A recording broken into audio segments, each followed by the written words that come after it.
I'm Vin. I'm sorry. If you would like to get your song reviewed, dear listener, there's the filthy capitalist option. As Sori says, $125 gets you straight to the head of the line. You don't have to be a part of the alliance. You don't have to be part of the group. Wait a minute. And the biggest thing is you don't have to wait. You hop, skip, and jump right in front of everybody. $125 gets you there. You do that 3 times, and you get mashed down to the $75 rate for perpetuity. Yes! Also, there is a band review option. So if you've got a band and you're trying to get your band some exposure, hit me up at vinsori@gmail.com, and I'll show you the details about how to pull that off. You can also jump on Patreon, and there is a option on the tiers to be able to get your band reviewed. Obviously, we can't lie to you, so we can't guarantee a positive review. Get what you get. It's just rubbish. Rubbish. Rubbish. That's British for garbage. My favorite is the community option. $1 at the gate gets you in at Patreon. You get to join an alliance. The alliance joins their points together, and that helps determine what songs that we do. The alliances hang out on Discord. Message me on Patreon to get the link. They do all kinds of other cool things. They do Minecraft, Dungeons and Dragons. Yeah. It's really a community within the community. Anybody can go in the village, facebook.com/Vin and Sori. There's 160,000+ people on the channel. What's cool about the Discord is that it offers a real opportunity for community connection, friendship, that type of thing. And it's on Discord, so if you're not a Facebook person, it's for you. You start off at $1. Right. Plus you get exclusives. Sori and I are working on a song. So the first 15 seconds of that was on Patreon. Also, at $15 tier and above, when we actually debut the video, they're going to be there live with us. There you are, dear listener. Buy our merch. Yes. Buy merch indeed. I don't feel like that's helping. We probably should be wearing our merch. Advertise it. You know what we did, guys? We bought 100 Sori Secret masks to put up on Amazon. And they're sitting right there. And guess what? The CDC says nobody has to wear masks anymore. Maybe we could sell them to, what do you call it? I'm going to search it for some problem, and then I'm going to send them back to Teespring. I'll be like, you misprinted my nose. All right. Well, this is Led Zeppelin. A video that is almost certain to be blocked when the levee breaks, because we, dear listener, do not cut up our songs like other reaction channels do. They just don't respect us. No, it's not because we respect the artists. Quite frankly, it's because we're slow. Everybody else was chopping up their videos. All the other reactors were chopping up their videos. We were going straight through, listening to the song from start to finish. Why is that? Because we're slow. Then we got a nifty little notice from YouTube that says, hey, all the ad money that you were going to get is now going to the filthy capitalist record label. And so by the time we figured that out and tried to start cutting up the song, by that time our audience was like, no, you can't do that. Everybody else is that. That's why we watch you. And hence the Patreon thing on the thing that you saw earlier. All right. When the Levee Breaks by some band named Led Zepplin, I think the name of the band is. Led something? I don't know.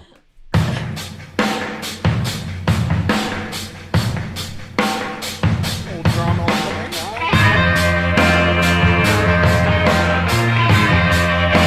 Oh, baseline is hard.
Led freaking Zeppelin. I was looking at. Go ahead. No. Go ahead. This had something to do with the Great Mississippi Flood of Yeah. 1927. Yeah, the levee broke, and that was that. He left Shorty by himself. He's like, yo, I gotta go. I can't take you with me. I'm going to Chicago. Did you see this? The song was sampled in a few different places in Eminem's Kim. Who's in there?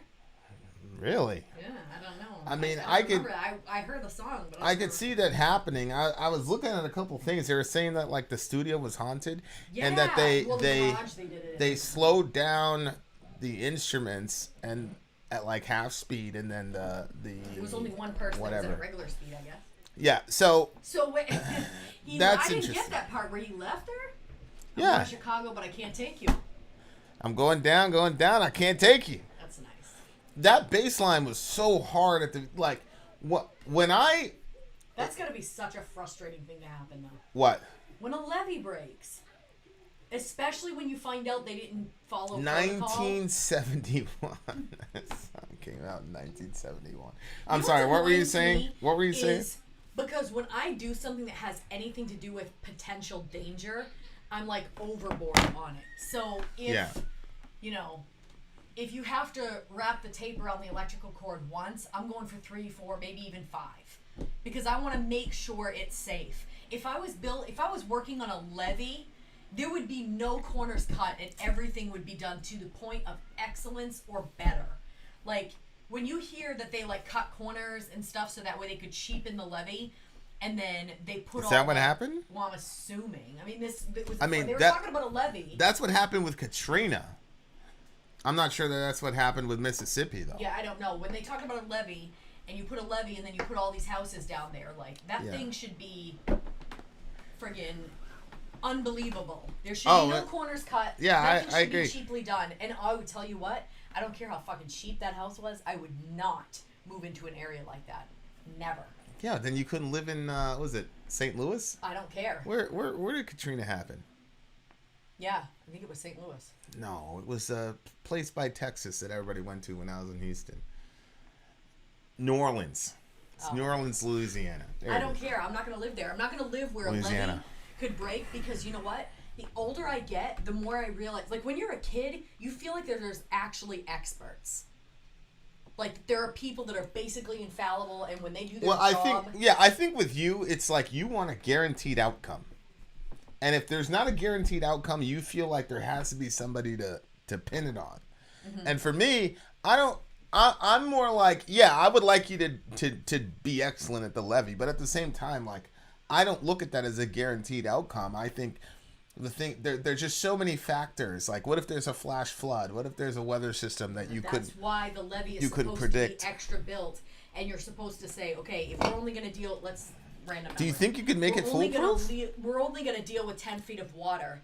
Then you say, okay, but let's say we have to deal with 30 feet. What kind of pressure is that going to put on the levee, and how can we make sure that it's safe for even that? Yeah, but what if you have a 60-foot whatever that happens randomly as an act of God? I mean, that does happen. Well, yeah, but you still, like, that's not what has happened in some cases. What has happened is they freaking cut corners to make it cheaper so they could make more money. Katrina, it wasn't about more money as much as it was about just folks not taking stuff seriously. But I've seen way too much incompetence for me to trust men and women on a project to make a levee to keep my family safe. No way. People aren't foolproof. I'm not trusting them. No way. Well, that's what I'm saying is, like, nothing is foolproof. No, but there's no levee that's going to break around us. Yeah, Like, what I'm saying is, some why does there random- have to be somebody to blame Some about it, though? random windstorm could come and collapse our apartment. Yeah, like, But that's, you like, gotta make clearly an room. act of You God. gotta make room for acts of God. You can't just say that because this particular levee I'm never going to broke. live by a levee. I'm Well, never I- gonna put my kids I- to bed where I know that a levee could break.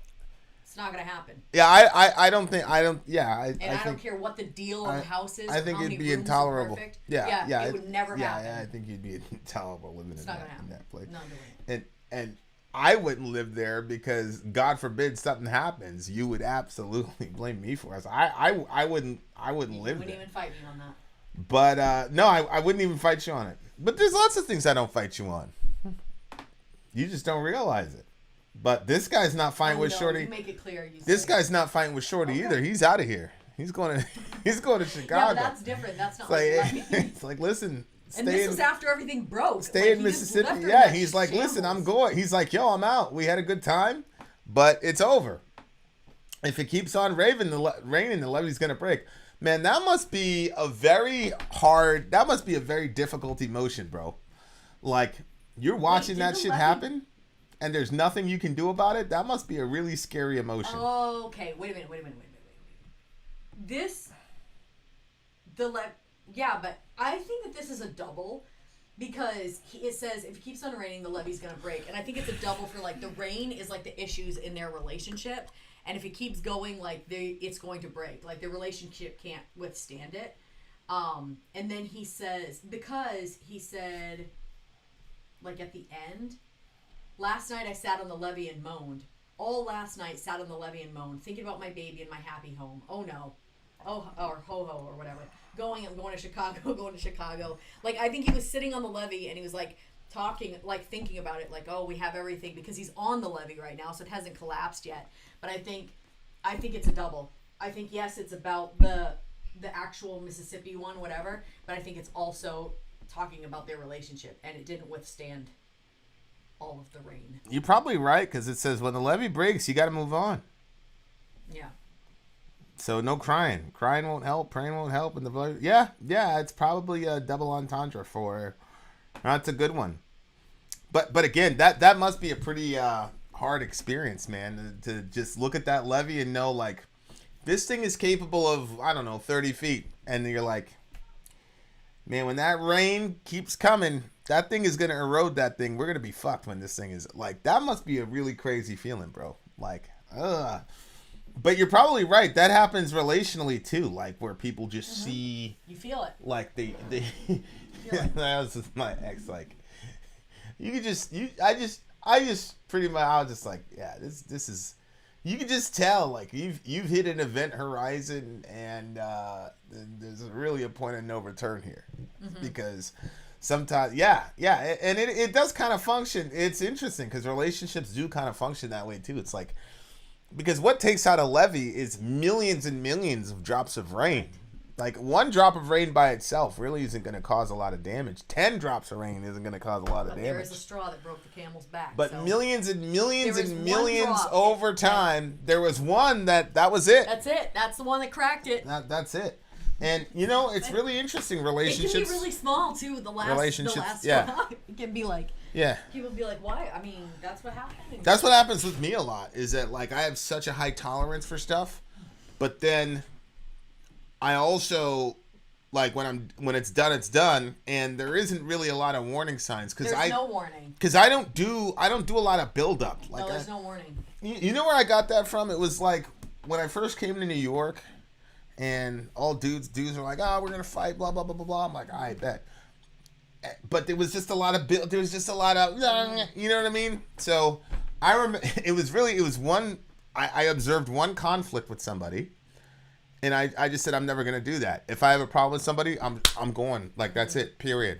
And so I've adopted that. I don't think it's very good in relationships. In everything. Because I think it's better to let people know. Look.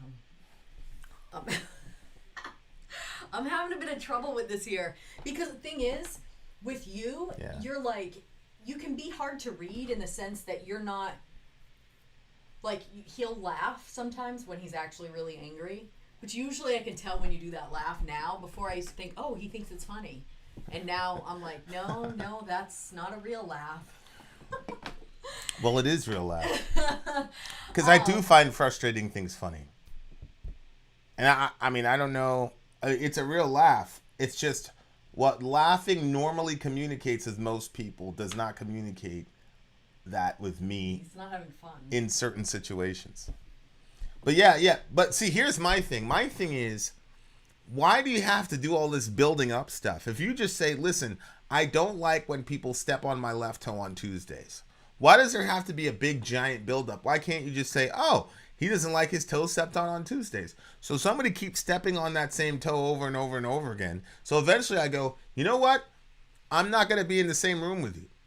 And then all of a sudden it's, oh my God, this is random, blah, blah, blah. It's like, well, wait a second. I said it. So just because I didn't do some giant emotional buildup, you know what I mean? Like to me, it's just like, if the person says it, that should be it. So we have this ongoing issue with the shades in our room.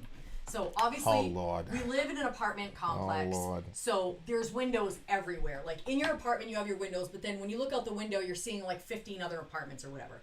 So obviously, Vin doesn't want people looking in our window. Well, I have like kind of like these sheer curtains that hang over the window. There are times that Sori is very, very cognizant of the window. I'll just put that out there. Well, I'll be very clear with you. When it's at night and the lights are on inside and there's darkness outside, then people can see right through the shears. But if it's during the day and the lights are off inside and it's light outside, you can't see through those shears unless your face was like right up against the window. So I've tested it multiple times, so I'm good with that. So, but Vin is not good with that. He doesn't feel like that's secure at all. So he doesn't mind sitting in the dark. I hate being in the dark. And the second that I wake up, I want sunlight. I want the light on me. I think for some reason when I wake up, I'm more depressed than at the end of the day. So right away when I wake up, like before in my other house, I would go through, the first thing I would do before I brush my teeth or anything, open up all the shades everywhere to let all the sunlight in. And then I would feel like, okay. So anyway, we get up, Finn goes in to take a shower, and I'm in the room. This is a random example that kind of happens semi-often. So Vin is in the bathroom taking a shower, and I'm in the room and it's dark. Well, I don't want to be in the dark room. I want to be in the sunlight. So I think, I know Vin doesn't want the shades open when he comes in, but I'll just open up the shades and I'll shut them before he comes in. So I open up the shades and I'm like, yes. And I'm enjoying the sunlight, cleaning the room, taking care of the babies, and then I forget that the shades are open because I'm focusing on cleaning. And then all of a sudden, Vin will come in his towel. And I'm like, shoot. And then he gets frustrated about the windows, but a lot of times he just gets mildly frustrated outwardly. I don't know what's happening inside. But then on a random day when it happens, all of a sudden he blows up about it. But I'm like, well, why today? Like, why wasn't it like your same response as usual? Like, I'm not doing it on purpose. I'm not like, yes, Vin's going to come out and let me piss him off by opening the shades. I open the shades and then I forget. So I've been trying to lock the door so he's locked out of the room so he has to knock, and that gives me a chance. When he knocks, then I'm like, oh yeah, the shades.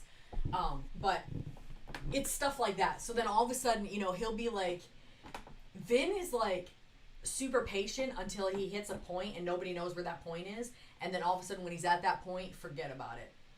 I mean. So the moral of the story is, I would like to know when my taking advantage of you has run its full course before you let me know that I've been taking advantage of you.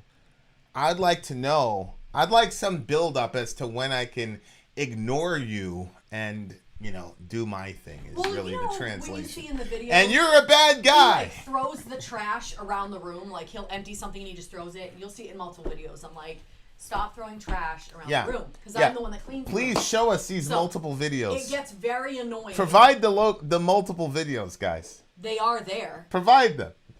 Continue. Why are you doing that? Go ahead. I'm sure that there are people that might be. Well, I don't know if they know which videos. It's happened multiple times. He just throws the stuff. Even if I just clean the room, he'll just throw it. I'm like, please stop throwing stuff. Like, I'm the one that has to pick up the rooms, and so I don't want to go around and pick up trash for nothing. There's a trash can, just go to the trash can. So, like, for me, I haven't hit a breaking point with it. I get very annoyed, but I haven't, but I'm sure that someday I'll probably be like, I don't know what I'll do. But the levee will break. Whatever you do, I'll be there for it. I'll be very entertained when it actually happens. So just wait until I just break and then do something. Oh, yeah. Because that's how we function. That's just a random example. You have years and years of issues that you've brought to me over and over again, and I constantly look in your eyes, say I'm going to change it, and then don't. So her and I are an equivalent ground here, because this happens with both of us all the time, equally. So when you throw the trash, do you forget that I've said don't throw the trash? Equally. Answer the question. Let me answer the question. So you do know that. Does it matter? Yeah, it does matter. Does it matter? It does matter because if you're forgetting, then it's like what's amazing. What's well, amazing. It's a lot more offensive if somebody's like, I remember, but fuck that person. Here's what's amazing. A week ago, she said, "Oh, did you put that away because you hear me complaining about throwing stuff away?" And I said, "Yes, I do." And she's like, "Oh, that's so sweet." But when she retold you that, would you have assumed that we had such a conversation last week? Of course not. Well, I've also closed the shades more than one time. Of course You not. wouldn't have known that from the conversation he said. Of course not. Wait a second. Did I bring up the shades? But when we were talking about the shades, you didn't say anything positive about it. Did I bring it up? Did you? No, you didn't. Why was I quiet about the shades? Why do you think that was? Probably because the levee's pretty full. No, it's because I don't want to blast you in front of all of our friends. That's really what it is. What do you mean? I'm not gonna, sweetheart. There's no compare. Anybody who hears how these conversations actually go in real life, not this, like that actual real conversations, nobody would think that what you're saying makes any sense whatsoever. Well, there you have it. Other women are silly. Other than Ben, see there, and then going to be in some sort of category. And then there it is. There it is. Did I say silly? Did I say crazy? No, not right now. All I said was anybody who actually sees these issues would not have the same perception. I'll just say it that way. And to be honest with you, I'm surprised that you brought up some of the things that you brought up on this review. I'm very surprised. It tells me that one of us. It always tells them something horrible. Go ahead. Tell one me of what us. Horrible thing it says about me now. I didn't say anything was horrible about you per se. Go ahead. Finish your. I just said it's very it shows telling. You what? It's very telling. But you were gonna say what it shows. It shows what? Well, currently I don't have a notification from YouTube that Led Zeppelin has blocked this video. So I'm actually. The Sonatic Arctica got hit, but I'm actually pretty hopeful that we might be able to publish this thing. What do you give the song? Oh, so you're not going to go into it any further? You're going to finish your sentence? Well, I love you. I'm trying to protect your honor. So there's that. I'm not in the business of giving Ben Webb any more fodder, because if I start talking, then he's gonna have a lot of that fodder, and I don't want to do that. Because I love both of you. So I don't want to dish you, and if Ben uses it, then you're going to ban him, and I can't protect Ben, so. How do you know he's not already banned? I'm certain he's not banned. 9.4 for me. What do you give the song? Oh, it's an 8. It was kind of boring to me. Well, it was going to be around an 8 until you came up with the double entendre thing, and I was like, oh, that's pretty brilliant, which explains why he left Shorty when he went to Chicago. It explains why he left her behind. So I had to give it extra points for that. So there you are, dear listener. Vin out. Sorry out. Gone.